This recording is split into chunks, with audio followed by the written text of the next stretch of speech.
بعضی وقتا نیازی که آنتی ویروسمون رو خاموش کنیم. وقتی میخوایم یه سری برنامه ها نصب کنیم ممکنه که تو اون این تداخل داشته باشه و یه سری فایل ها رو به عنوان ویروس شناسایی کنه و پاک کنه، یا اینکه ممکنه کرک یه سری بازی یا برنامه ها رو در حین نصب شناسایی کنه و به عنوان یه بدافزار بشناسه.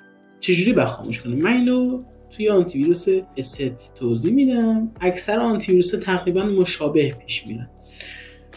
کافی که از بخش هیدن توی نوار تسکبار روی آیکون برنامه راست کلیک کنید و روی گزینه پاوز پروتکشن بزنید. وقتی که روی این بزنی یه زمانی ازتون میخواد که چقدر این آنتی ویروس خاموش باشه.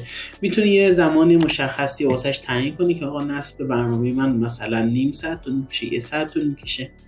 چقدر طول میکشه که این مدت آنتی ویروس خاموش باشه، یعنی هیچ اسکنی یا پاک کردنی روی فایلاتو نداشته باشه. میتونی یه تایم مشخصی بذارید، یا اینکه میتونی بزنین اصلا تا وقتی که یک بار ریستارت کنن سیستم و یک بار سیستم خاموش روشن بشه تا اون موقع آنتی ویروس خاموش باشه.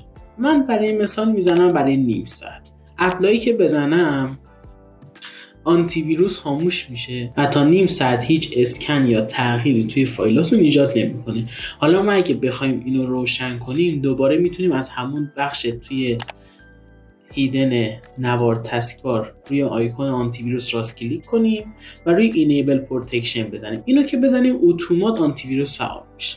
این راه اول بود که میانبر رو راه در دسترسی بود. راه دوم اینه که داخل برنامه آنتی ویروس که بخوایم باز کنیم، دوباره از همینجا من بازش میکنم که ببینید داخل بخش ستاپ میرین، بعد بخش کامپیوتر پروتکشن میرین، روی گزینه ریل تایم فایل سیستم پروتکشن کافیه کلیک کنید و همون صفحه قبل باز میشه. یعنی من اون مرحله قبل اومدم یه شورتکات یا یه میانبری بهتون نشون دادم که از اونجا راحت تر بتونید آنتی ویروس رو خاموش کنید، ولی بقیه‌اش هم مثل همونه، کار خاصی نیست، راحته.